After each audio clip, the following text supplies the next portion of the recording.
क्या सवालों का जवाब मिल पाया संबंधित मंत्री? नहीं, बिल्कुल सवालों के जवाब से मैं असंतुष्ट हूँ। मैंने सवाल वही किया कि अगर केंद्र ने आपको राशि का भुगतान नहीं किया तो ऐसी परिस्थिति में आप क्या करेंगे?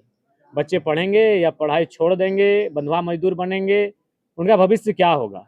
तो उनका जवाब स्पष्ट नहीं था, गोल-मटोल जवाब था।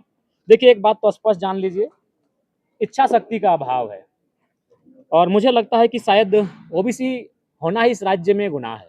पहले तो हम लोग सोचते थे कि नौकरियों में ओबीसी के साथ दुर्व्यवहार होता है कि आबादी 54% और आरक्षण 14%, ऊंचे पदों में उनके साथ दुर्व्यवहार होता है।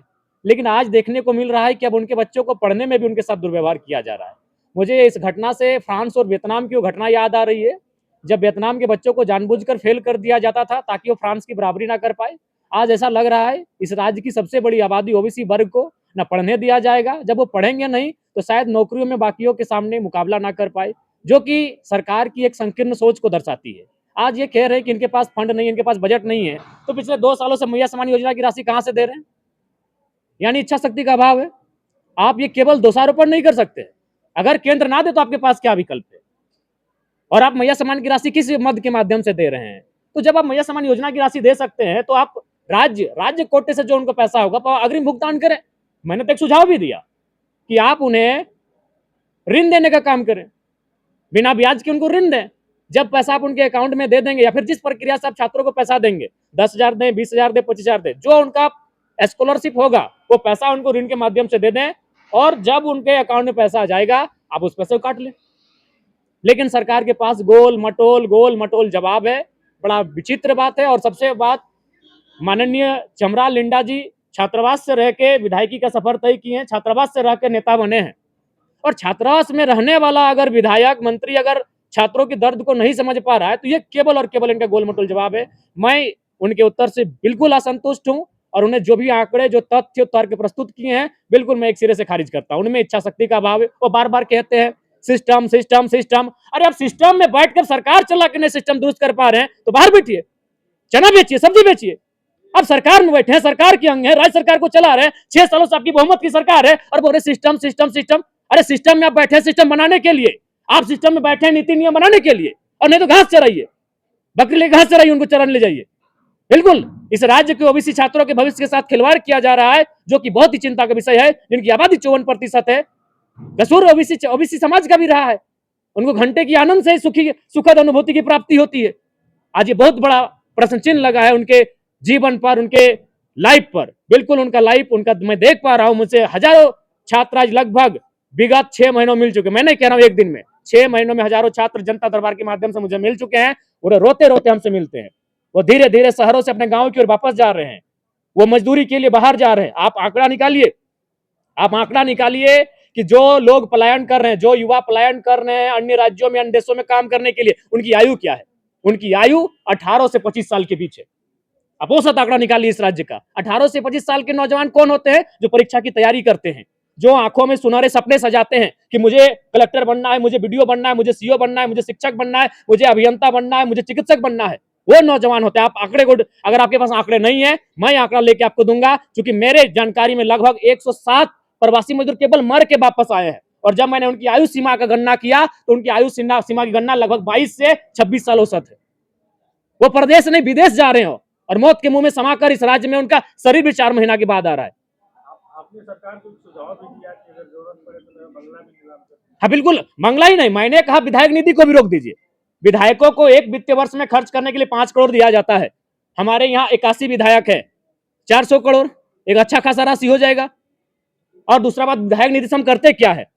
हम कोई बहुत बड़ा काम नहीं करते विधायक निधि से। आपकी जानकारी के लिए बता दें, पहले जब हम विधायक निधि लेके जाते हैं तो उसको हम लोग पंचायत वाइज डिस्ट्रीब्यूट करते हैं। जैसे मेरे डुमरी में 70 पंचायत है, तो 5 करोड़ को हम 70 से भाग देंगे तो कितना निकल कर आएगा?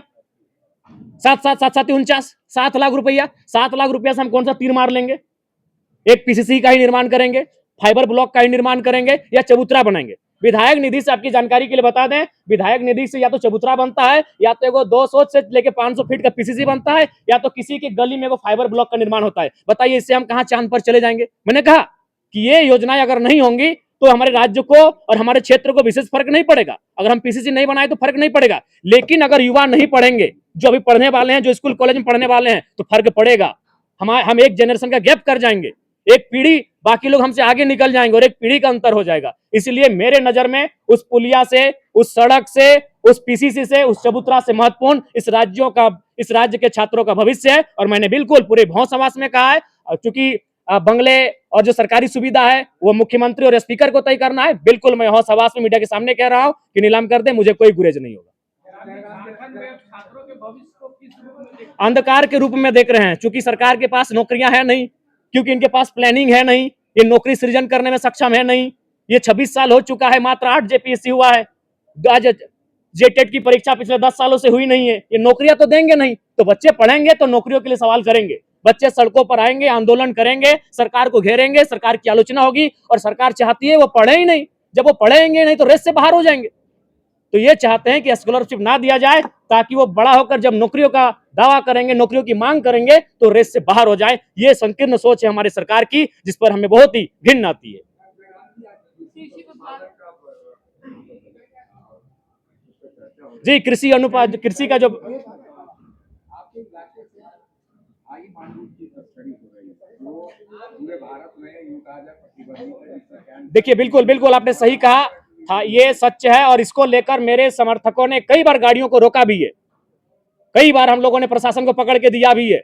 हम लोग लगातार उन चीजों के लिए प्रयास करते हैं, लेकिन उसके लिए सरकार को लगना होगा, क्योंकि जो प्रशासनिक महकमा है वो सरकार के इशारे पे काम करती है, विधायक के इशारे पे नहीं। क्योंकि मेरा एक क्षेत्र पड़ता है, हम एक क्षेत्र में प्रशासन को लाके वहां खड़ा कर सकते हैं, लेकिन जो मांगूर का कारोबार होता है वह हमारे धनबाद जिले के मैथन से लेकर जब तक आप चौपारण को पार नहीं करेंगे, तो उस क्रम में कई गो थाना आता है। मान के चलिए निरसा में 2 थाना आएंगे, गोविंदपुर आएगा, बरवड्डा आएगा, राजगंज आएगा, तो चांची आएगा, निमिया घाट आएगा, डुमरी आएगा, बगोदर आएगा, बरी आएगा, बरकट्ठा आएगा, चौपारण आएगा। 10 थाना क्षेत्र आते हैं। और उसको वो किसके जिम्मे है? राज्य की गृह विभाग के जिम्मे है। गृह विभाग किसके पास है? मुख्यमंत्री के अधीन है। तो इसका मतलब है हमारे राज्य के मुख्यमंत्री को इन पर मैंने उनको इस बात का अंदाजा नहीं है। बिल्कुल थाई मांगूर है, उससे जो दावा किया गया है उसे कई प्रकार की बीमारियां, कैंसर तक होता है। तो बिल्कुल मैं इसका पक्षधर हूं और ये कारोबार होता है, ये जानकारी आपके पास सत्य है। और एक विधायक होने के नाते मैं अपने क्षेत्र में लगातार एक्टिव रहता हूं और मेरा पूरा प्रयास रहता है। लेकिन आप भी जानते हैं, अब 24 घंटा हम लोग वहां नहीं रह सकते हैं, हम लोग को और भी कार्य हैं, हमें और भी कार्य देखने पड़ते हैं। अतः सरकार को देखना होगा, चूंकि ये मुख्यमंत्री के विभाग का विषय है, प्रशासन के नाक के नीचे से जा रहा है, तो सरकार को देखना चाहिए। छात्रों के लिए अब आंदोलन का रुख तैयार करेंगे? निसंदेह बिल्कुल आंदोलन का रुख तैयार होगा, क्योंकि अब छात्र को बोलना होगा, अब छात्र को सरकार को बताना होगा कि छात्र की ताकत क्या होती है। धन्यवाद सबों का।